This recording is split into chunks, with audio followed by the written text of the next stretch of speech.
They were commissioned to record the war effort and boost national morale. Now the seminal paintings of Clydeside shipbuilders captured by the artist Stanley Spencer during the Second World War are going on display for the first time since a full-scale restoration.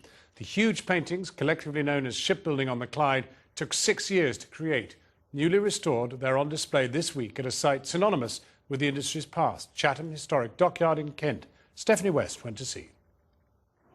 From the days of the Spanish Armada to the Cold War, for 400 years, these dockyards at Chatham in Kent furnish Britain with warships.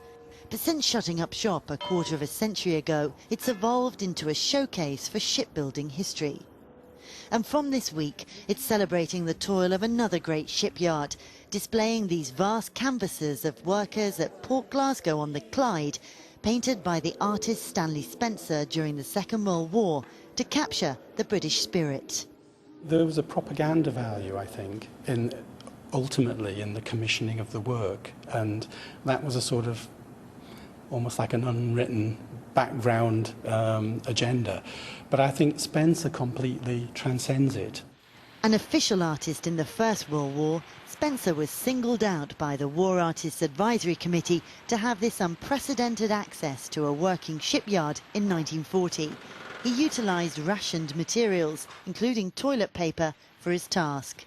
He became enamoured with the workers, lodging with Glasgow Celtic footballer and shipyard blacksmith Joe Buchanan, but he baffled them. He had quite a time of it there to start with. I think he was arrested in his first week because they didn't know who he was, and then the workers regarded him with great suspicion, this little man walking around with a notebook, making little drawings and watching people at work, and I think they thought he was some sort of time and motion man.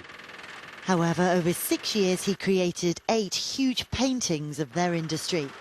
Now part of the Imperial War Museum's permanent collection, time had taken its toll, and this is how the paintings appeared before 4 years of restoration. All are now back to their full glory, hung together for the first time.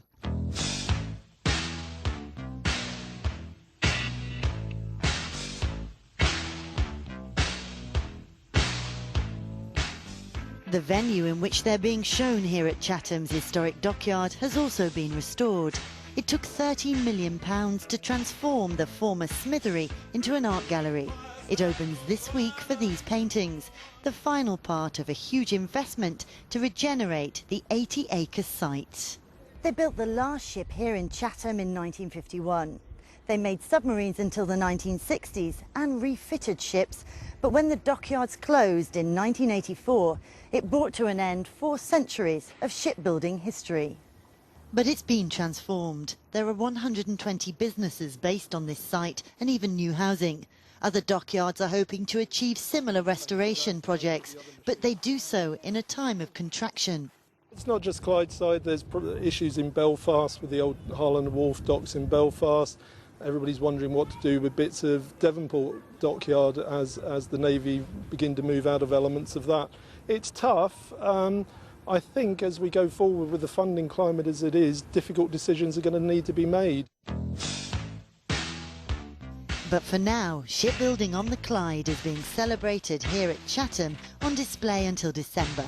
The paintings have had powerful backers. Man United manager Sir Alex Ferguson, whose father and uncle worked in the Port Glasgow shipyards, says Stanley Spencer captured conditions that his family worked in, and so he donated to the £120,000 restoration fund.